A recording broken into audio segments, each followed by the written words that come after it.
So let me introduce you to my middle-age crisis Lego. Hey everybody, Working Roller channel here, and this is video about my self-made pickup winder.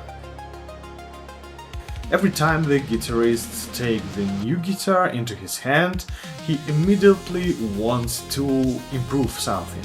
Do you the same person? Because I am for 100%, and the obvious first thing that comes to mind, the guitar pickups. We have the famous brands, we have marketing teams, endorsed stars, but is it beyond the awesome to wind some prototypes by yourself, or maybe experiment with magnets and coils and find your ideal sound?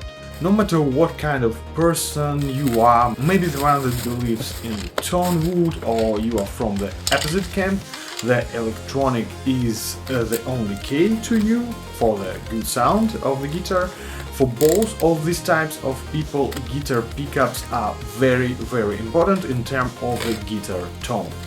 Sounds incredible, but for this you need to know some theory about magnets, coils, some physics, and know what do you want from your pickup.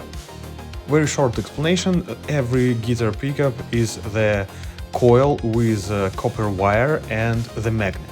We can choose different magnets and we can wire different types of wire, different thickness and different counts of coils, and that's why we have the different sound. But every time in every pickup we have the coil with wired copper wire. Imagine that YouTube already helped you and it uploaded all this knowledge into your head like Kung Fu into the Neo's mind in the Matrix. And the next thing, the main tool, is the pickup winder. You can buy the ready solutions, they are good and reliable, but for experiments it's too expensive, way expensive. So maybe you will choose to build it like me and my method, and this particular build has its strong and weak points. I will show you the process and explain all the moments. You don't need to use exactly these particular parts, just remember the basic stuff that every winder consists of three main blocks. The motor with the regulated speed, the sensor that catches the number of counts, the counter itself that takes the signals from the sensor and shows you those numbers, and all small accessories that will help you to guide the wire and wind the coil properly. Technically, that's it. You got your winder, but here come the nuances. The motor. Almost every motor can be your winder. I choose here a very small and affordable 12 volts electric motor with a maximum speed of 1360 RPM. You can buy it with power supply, with RPM regulator block and with knob. The power supply will be the heart for this whole build, and I will power everything from it. You need the wires for powering those three main blocks and to connect them between each other, and I decided here to make the curly version of the wires. These are the wires from the project with Guitarlele. Please check this out by the link in the corner or in the description. About the speed in general, the higher RPM you have, the faster your coil will fill with wire and get ready.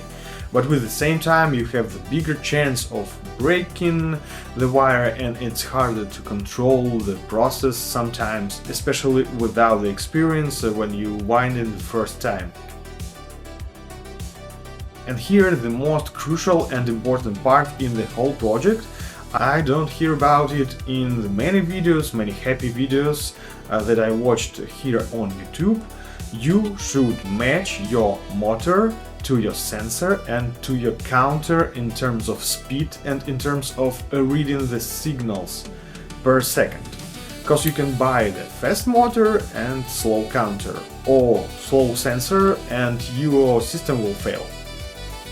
Ask me, why did I know this? Yeah, you're right, the first counter I bought was my bottleneck. Easy advice, sensors are usually in 99% they are pretty good, motors are good too, you got the real numbers. And the slowest part here is your counter. So I need to buy a new one, and it's not ideal too, unfortunately, but on paper everything was triple time faster than I needed for this project. But that's China and you need to deal with it. I choose the small and compact housing for this build, and this is positive and negative side too. It obviously takes less space, I need the semi-portable solution, but you need to do some work with designing and with actual placing everything inside a small box, and maybe you won't have enough place for it. And the next very disappointing thing for me, the plexiglass, like material in general. I didn't know, but without the special tools, drill bits, it could be a real pain in the ass.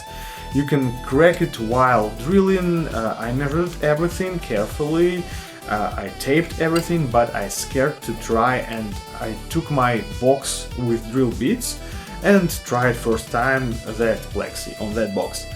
And that's the best decision, because the small hole was okay, but the bigger hole cracked in the process immediately.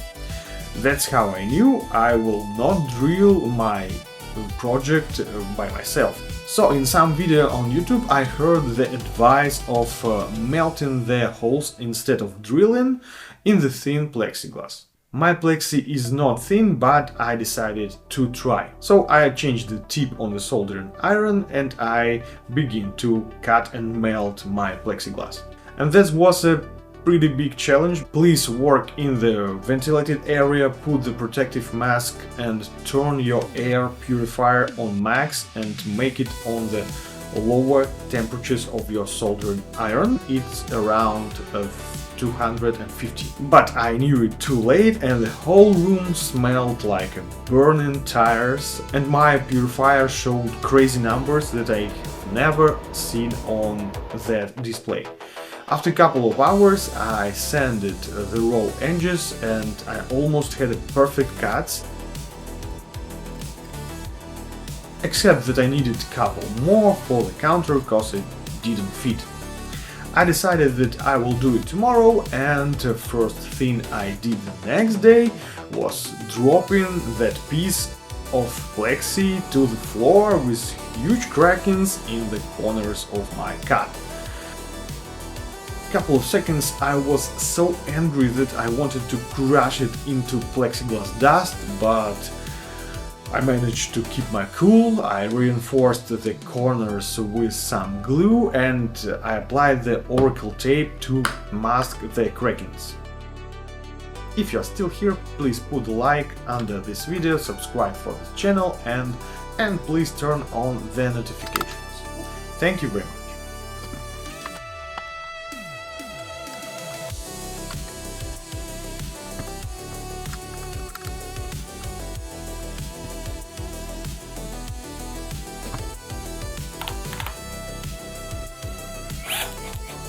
To install everything I needed to drill some more holes, but in the ABS plastic, and it went much better than with plexiglass. It went much easier.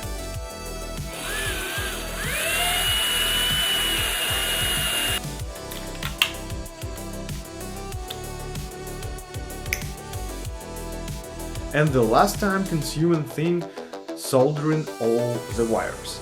Because you make to prepare all the ends, you need to match the lengths of the wires, isolate some pieces, connect the modules and blocks between each other. This is not the electronical engineering, everything is simple and you have all the guides inside your packages of your products from China, but it takes some time and you always have a room to ruin your build in a couple of seconds. As I said, the power supply will be the heart of all blocks and it will be outside of the main box, because I need more space for the wires. One more thing, the reset button. Your counter will work, but what if you are making one coil after another? You need to reset your counts and clear the results. In the first counter I got the integrated button, but here you have only the connectors for it, so I'm making the additional button to reset everything, and I place it on the front panel.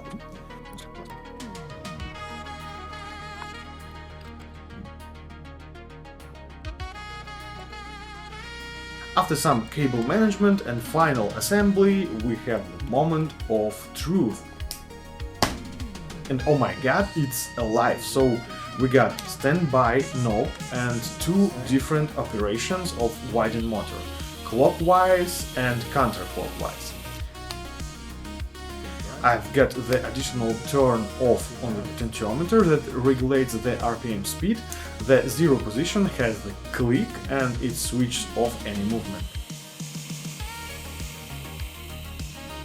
The magnetic sensor works properly. Its working distance is around 1 centimeter, 10 millimeters, and the reset button works properly too. And let's add the proper knob, because we have something like this, but I will put something like this. Turn on, turn off, turn on. And this is the tone, because this device will create the maximum guitar tone. But that's not the end. We don't have the flywheel, it must be installed on the shaft of the motor. I choose the Ikea coaster from the cork. It's cheap, you can drill it without troubles, and it's very light. So I decided to tape the flange and to test it and to balance the wheel as perfect as I can.